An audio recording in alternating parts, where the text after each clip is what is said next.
Hi friends, అందరికీ నమస్కారం. తెలంగాణ ప్రభుత్వం మీకు అందజేసే 6 గ్యారంటీ పథకాలు మీకు రావాలంటే తప్పనిసరిగా తెల్ల రేషన్ కార్డు అనేది కలిగి ఉండాల్సి ఉంటుంది. ఈ మధ్య కాలంలో తెల్ల రేషన్ కార్డులు భారీ మొత్తంలో అప్లై అనేది చేసుకోగా ప్రస్తుతం ఎన్నికల కోడ్ కారణంగా ఈ యొక్క రేషన్ కార్డులు జారీ అయితే ఆగిపోవడం జరిగింది. అయితే తాజాగా తెలంగాణ ప్రభుత్వం లబ్ధిదారులకు సంబంధించి తెల్ల రేషన్ కార్డులు జారీ చేయాలని దీనికి సంబంధించిన అప్డేట్ అయితే విడుదల చేయడం జరిగింది. దీనికి సంబంధించి ఏ తేదీ నుంచి ఈ యొక్క తెల్ల రేషన్ కార్డు అనేది జారీ చేస్తారోతో పాటు కొన్ని కండిషన్స్ అయితే విధించడం జరిగింది. ఇందులో గనుక మీ యొక్క పేరు గనుక ఉన్నట్టయితే మీకు ఈ యొక్క రేషన్ కార్డు అనేది ప్రస్తుతం ఉన్నా కూడా మీకైతే తొలగించడం జరుగుతుంది. దీనికి సంబంధించి మరింత సమాచారం తెలుసుకునే ముందుగా మీరు ఇంకా మన టాక్ షో ఛానల్ సబ్స్క్రైబ్ చేయకపోయినట్టయితే వెంటనే సబ్స్క్రైబ్ చేయండి. అలాగే ఈ యొక్క వీడియోను లైక్ చేయండి. మీరు ఆన్లైన్ లో మనీ ఎర్న్ చేయాలనుకున్నట్లయితే అదే డబ్బులు సంపాదించాలనుకున్నట్లయితే డిస్క్రిప్షన్ అనేది మీకు ఒక లింక్ ఇచ్చాను. ఆ యొక్క లింక్ కూడా మీరు ఒకసారి అయితే చెక్ చేయండి. తెలంగాణలో అమలు చేస్తున్న 6 గ్యారంటీ పథకాలకు తప్పనిసరిగా తెల్ల రేషన్ కార్డు అనేది కలిగి ఉండాల్సి ఉంటుంది. ప్రస్తుతం ఎవరైతే తెల్ల రేషన్ కార్డు కలిగి ఉన్నారో అటువంటి వారందరికీ ప్రభుత్వ పథకాలు అమలు చేస్తూ ఉండగా, తెల్ల రేషన్ కార్డు లేని వారు అలాగే ప్రభుత్వ పథకాలు అన్నిటికీ సంబంధించి 6 గ్యారంటీలకు సంబంధించిన అప్లికేషన్ లో తెల్ల రేషన్ కార్డుకి చాలా మంది అయితే అప్లై అనేది చేసుకోవడం జరిగింది.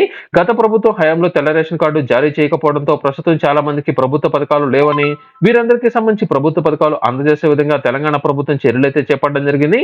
ప్రస్తుతం ఎన్నికల కోడ్ కారణంగా ఈ యొక్క తెల్ల రేషన్ కార్డుల జారీ అనేది ప్రస్తుతం ఆగిపోయిందని, అయితే వచ్చే నెలలో ఎన్నికలు ముగుస్తున్న నేపథ్యంలో అంటే 13వ తేదీతో ఎన్నికలు అనేది ముగుస్తున్న నేపథ్యంలో వెంటనే తెల్ల రేషన్ కార్డు జారీ చేయాలి. అంటే తెల్ల రేషన్ కార్డును మే 15వ తేదీ తర్వాత ప్రారంభించినట్లు సమాచారం అయితే రావడం జరిగింది.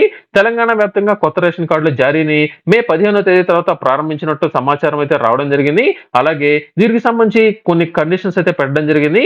ఎవరైతే ఇన్కమ్ ట్యాక్స్ అనేది చెల్లిస్తున్నారో అటువంటి వారందరికీ ఈ యొక్క తెల్ల రేషన్ కార్డు అనేది ప్రస్తుతం ఉన్నా కూడా తొలగించడం జరుగుతుంది. ఆల్రెడీ అప్లై అనేది చేసుకున్నట్లయితే వారికి కూడా ఇనెలిజిబిలిటీ అనేది రావడం జరుగుతుంది.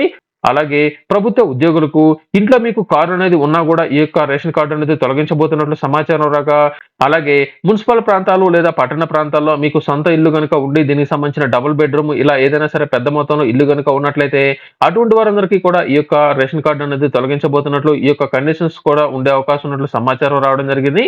ప్రస్తుతం సంక్షేమ పథకాలు అన్నిటికీ సంబంధించిన రేషన్ కార్డు అనేది జారీ చేయాలని, ఈ యొక్క రేషన్ కార్డు తప్పనిసరిగా ఎటువంటి అవకతవకలు జరగకుండా ఖచ్చితంగా ఎవరికైతే ఎలిజిబిలిటీ అనేది ఉందో వారికి మాత్రమే జారీ చేయాలని ప్రస్తుత ప్రభుత్వం అయితే కీలక నిర్ణయాలు అయితే తీసుకోవడం జరిగింది. ప్రస్తుతం తెలంగాణలో ఎన్నికల కోడ్ అమల్లో ఉన్నందున పార్లమెంట్ ఎన్నికలు ముగిసిన వెంటనే కొత్త రేషన్ కార్డులు జారీ ప్రారంభం కాబోతున్నట్లు సమాచారం రావడం జరిగింది. ప్రస్తుతం దీనికోసం తెలంగాణ వ్యాప్తంగా దాదాపుగా 10 లక్షల మందికి వరకు ఈ యొక్క దరఖాస్తులు వచ్చినట్లు, కొత్త రేషన్ కార్డులు అన్నిటికీ సంబంధించి వెరిఫికేషన్ పూర్తి అనేది అయిన వెంటనే వీరందరికీ సంబంధించి ఈ యొక్క కార్డులు ప్రారంభించబోతున్నట్లు సమాచారం రావడం జరిగింది. ప్రస్తుతం తెలంగాణ వ్యాప్తంగా ఏదైతే ప్రభుత్వ పథకాలు అన్నిటికీ తెల్ల రేషన్ కార్డు ఎవరైతే కలిగి ఉన్నారో అటువంటి వారందరూ ఈ యొక్క లబ్ధి అనేది పొందుతుండగా, రేషన్ కార్డు లేని వారందరికీ వెంటనే ఈ యొక్క ప్రభుత్వ పథకాలు అందజేసే విధంగా అర్హులైన ప్రతి ఒక్కరికి మే 15వ తేదీ తర్వాత కొత్త రేషన్ కార్డులు జారీ చేసే అవకాశం ఉన్నట్లు దీనికి సంబంధించిన అప్డేట్ అయితే రావడం జరిగింది.